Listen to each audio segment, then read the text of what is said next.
सिंदरी के सुरंगा में फिर एक घटना घटती है। इस बार महिलाओं को सड़क पे दौड़ा दौड़ा कर पीटा गया, उनकी साड़ियों को फाड़ा गया, उनके कान की बालियों को नोच कर छीन लिया गया, लेकिन न एफआईआर होता है न कार्रवाई होती है। महोदय, अगर सरकार संवेदनशील है, क्योंकि लॉ एंड ऑर्डर की बात करती है, ये सामाजिक न्याय की बात करती है, विधि कानून की बात करती है, तो भारतीय संविधान आर्टिकल 14 कानून के समय सबको बराबरी की बात करता है। एक डीएसपी घायल हुए, आपने लॉ एंड ऑर्डर को हाथ में लिया, डीआईजी आईजी ने मार्च किया, डीएसपी ने संज्ञान में लिया, डीसी घटनास्थल पर गई, लेकिन जब ग्रामीणों को पीटा जाता है, जब ग्रामीणों की जमीनों को जबरन लिया जाता है, कानून अपनी प्रतिक्रिया क्यों नहीं देता? अध्यक्ष महोदय, इसलिए मैं गंभीर मामला आपके संज्ञान में देना चाहता हूँ।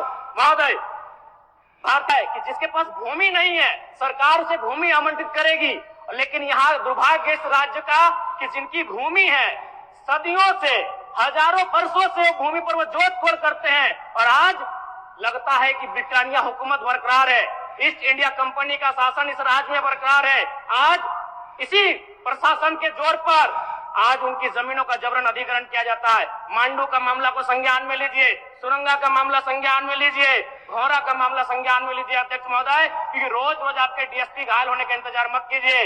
विधि के समक्ष अगर सब बराबर हैं, तो रेतों को भी जान जाती है, रेतों को भी चोट लगता है। इस मामले को संज्ञान में लेंगे। महोदय, मैं आगे कहना चाहूंगा, अभी वरिष्ठ नेता ने कहा लॉ एंड ऑर्डर, मैं मानता हूं कि लॉ एंड ऑर्डर आपका है, लेकिन कहां अध्यक्ष महोदय?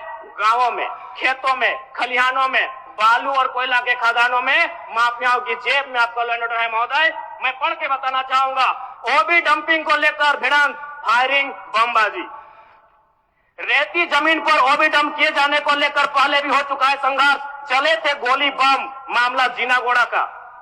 देव प्रभा आउटसोर्सिंग के समर्थकों व ग्रामीणों में झड़प, पत्थरबाजी व फायरिंग, तीसरा थानेदार का हाथ टूटा। अचानक बमबाजी व फायरिंग से मची भगदड़, पुलिस की मौजूदगी में एक दूसरे पर पत्थर बरसाते लोग। मैंने कहा लॉ एंड ऑर्डर है अध्यक्ष महोदय, कहां? गांवों में, खेतों में, खलिहानों में, कोयला के खदानों में, माफियाओं की जेब में। अध्यक्ष महोदय, मामले को गंभीरता पूर्वक संज्ञान में लीजिए। अध्यक्ष महोदय, आज मैं महामहिम राज्यपाल महोदय के द्वारा प्रस्तुत अभिभाषण पे हो रहे वाद विवाद पर अपनी प्रतिक्रिया देने के लिए आया हूं। महोदय, एक छोटी सी कहानी मैं बताना चाहूंगा। एक महिला थी, उसकी छोटी बच्ची जिसकी उम्र 5 वर्ष थी, वो अपनी माँ से आकर पूछती है कि माँ, छोटे भाई का मृत्यु कब होगा? तो माँ ने पूछा कि बेटी तुम ऐसा क्यों कह रही हो, अपने छोटे भाई को मरने के लिए क्यों कह रही हो? तो छोटी सी गुड़िया ने कहा कि माँ, बड़े भाई की जब मृत्यु हुई थी तो बहुत सारे लोग हमें खाना देने के लिए आए थे, हमारे घर में भोजन नहीं था, हमें कपड़े नहीं था, तो बहुत सारे लोग हमसे मिलने आए थे और हमें खाना देकर गए थे, और मैं चाहती हूँ कि छोटा भाई अगर मर जाएगा तो शायद बहुत सारे लोग आएंगे, हमें भोजन देंगे, हमें खाना देंगे, हमें कपड़े देंगे, क्योंकि हम 4-5 दिनों से भूखे हैं। महोदय, आज यही भाव कोयलांचल के हर एक रैयतों के घर में है कि जब भी हमारी जमीनों का अधिग्रहण होगा, जब कोई कंपनी हमारी जमीन का अधिग्रहण माइंस के लिए करेगी, और जब माफियाओं के द्वारा उन पर लाठीचार्ज होगा, उनके लठेज के माध्यम से हमला होगा, तो कोयलांचल के रैयत चाहते हैं कि साथ साथ में 2-4 IAS IPS को भी चोट लगे। क्यों लगे?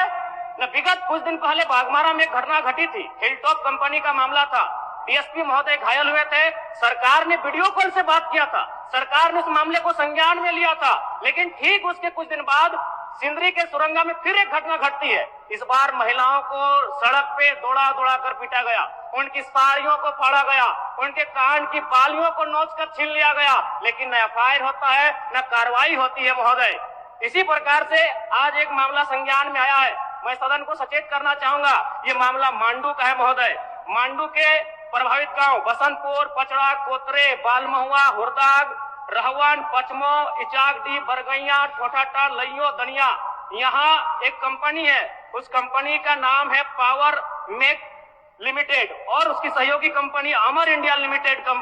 इनके माध्यम से खनन का कार्य होना है। अध्यक्ष महोदय, विगत 2-3 दिनों से लगभग 500 की संख्या में महिलाएं धरने पर बैठी हैं। ये मामला मैं सरकार को आपके माध्यम से संज्ञान में देना चाहता हूं। अगर सरकार संवेदनशील है, क्योंकि लॉ एंड ऑर्डर की बात करती है, ये सामाजिक न्याय की बात करती है, विधि कानून की बात करती है, तो भारतीय संविधान आर्टिकल 14 कानून के समय सबको बराबरी की बात करता है। एक डीएसपी घायल हुए, आपने लॉ एंड ऑर्डर को हाथ में लिया, डीआईजी आईजी ने मार्च किया, डीएसपी ने संज्ञान में लिया, डीसी घटनास्थल पर गई, लेकिन जब ग्रामीणों को पीटा जाता है, जब ग्रामीणों की जमीनों को जबरन लिया जाता है, कानून अपनी प्रतिक्रिया क्यों नहीं देता अध्यक्ष महोदय? इसलिए मैं ये गंभीर मामला आपके संज्ञान में देना चाहता हूं। महोदय, भारतीय संविधान आर्टिकल 301 कहता है, क्योंकि इससे पहले जो जमीन का मामला था वो हमारा मौलिक अधिकार था, लेकिन संशोधन करते हुए 300A में डाला गया है। वर्तमान वो हमारा मौलिक अधिकार न होकर संवैधानिक अधिकार है अध्यक्ष महोदय। और वो क्लाउज कहता है कि जिसके पास भूमि नहीं है सरकार उसे भूमि आवंटित करेगी, लेकिन यहाँ दुर्भाग्य इस राज्य का कि जिनकी भूमि है सदियों से, हजारों वर्षों से भूमि पर वो जोत खोड़ करते हैं, और आज लगता है कि ब्रिटानिया हुकूमत बरकरार है, ईस्ट इंडिया कंपनी का शासन इस राज्य में बरकरार है। आज इसी प्रशासन के जोर पर आज उनकी जमीनों का जबरन अधिग्रहण किया जाता है। मांडू का मामला को संज्ञान में लीजिए, सुरंगा का मामला संज्ञान में लीजिए, घोरा का मामला संज्ञान में लीजिए अध्यक्ष महोदय, क्योंकि रोज रोज आपके डीएसपी घायल होने का इंतजार मत कीजिए। विधि के समक्ष अगर सब बराबर हैं तो रेतों को भी जान जाती है, रेतों को भी चोट लगता है। इस मामले को संज्ञान में लेंगे महोदय। महोदय, मैं आगे कहना चाहूंगा, अभी वरिष्ठ नेता ने कहा लॉ एंड ऑर्डर, मैं मानता हूं कि लॉ एंड ऑर्डर आपका है, लेकिन कहां है अध्यक्ष महोदय? गांवों में, खेतों में, खलिहानों में, बालू और कोयला के खदानों में, माफियाओं की जेब में आपका लॉ एंड ऑर्डर है महोदय। मैं पढ़ के बताना चाहूंगा, ओबी डंपिंग को लेकर भिड़ंत, फायरिंग, बमबाजी। रेती जमीन पर ओबी डंप किए जाने को लेकर पहले भी हो चुका है संघर्ष, चले थे गोली बम, मामला जीनागोड़ा का। देव प्रभा आउटसोर्सिंग के समर्थकों व ग्रामीणों में झड़प, पत्थरबाजी व फायरिंग, तीसरा थानेदार का हाथ टूटा। अचानक बमबाजी व फायरिंग से मची भगदड़, पुलिस की मौजूदगी में एक दूसरे पर पत्थर बरसाते लोग। मैंने कहा लॉ एंड ऑर्डर है अध्यक्ष महोदय, कहां? गांवों में, खेतों में, खलिहानों में, कोयला के खदानों में, माफियाओं की जेब में अध्यक्ष महोदय। मामले को गंभीरता पूर्वक संज्ञान में लीजिए अध्यक्ष महोदय। फिलहाल मांडू के मैंने जिन गांवों का नाम जिक्र किया है, अभी भी 500 महिलाएं धरने पर बैठी अध्यक्ष महोदय।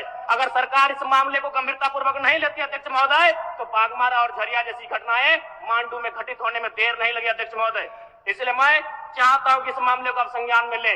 दूसरी बात अध्यक्ष महोदय, मैं आपके माध्यम से एक अत्यंत गंभीर मामला संज्ञान में देना चाहता हूं। धनबाद जिला तोपचाची प्रखंड अंतर्गत पिपराडी गांव, आजादी के 78 साल बाद भी उस गांव की सड़क मुख्य सड़क से जुड़ नहीं पाई है। उनका मामला आता है अभयारण्य भूमि, सेंचुरी का भूमि का मामला संज्ञान में आता है। अध्यक्ष महोदय, मैं सदन के माध्यम से सरकार से पूछना चाहता हूं कि पारासत पहाड़ में सड़क बन सकता है तो पिपराडी गांव में क्यों नहीं बन सकता है अध्यक्ष महोदय? पारासत पहाड़ में जिन लोगों की सड़क की जरूरत थी अध्यक्ष महोदय, चूंकि वह धनी लोग थे, वो संपन्न लोग थे, इसलिए पारासत के पहाड़ में जो कि सेंचुरी अभयारण्य है सड़क चली गई, लेकिन पिपराडी गांव सड़क नहीं जा पा रही अध्यक्ष महोदय। ये तो तोपचाची प्रखंड का मामला है, इसे संज्ञान में लेंगे। दूसरी बात अध्यक्ष महोदय, जो विषय मैंने कहा 300A में स्पष्ट है कि राज्य अपनी विधायकी शक्ति का उपयोग करके संपत्ति के अधिकारों को सीमित, कम या बदल कर सकता है। इसलिए आपसे आग्रह होगा, जो भी मामले भूमि संबंधित खासकर खनन क्षेत्रों से आते हैं, उसके लिए आप एक पोर्टल बनाए अध्यक्ष महोदय, एक शिकायत पत्रिका बनाए अध्यक्ष महोदय, क्योंकि मामला बहुत ही हिंसक रूप धारण कर लेता है। मैं उस क्षेत्र से आता हूं, मैं कोयलांचल के क्षेत्र से आता हूं अध्यक्ष महोदय। मैं रोज बमबारी, गोली, तमाम घटनाओं को देखता हूं, सुनता हूं अध्यक्ष महोदय, और आम व्यक्ति की कहीं सुनी नहीं जाती है। इसलिए आपके माध्यम से सरकार से मेरा आग्रह होगा, ऐसे विषयों पर सरकार गंभीर रहे। अगर गंभीर नहीं रहती है तो अप्रिय और अनहोनी घटना होने में देर नहीं लगी अध्यक्ष महोदय। धन्यवाद अध्यक्ष महोदय, बहुत बहुत धन्यवाद। माननीय सदस्यगण।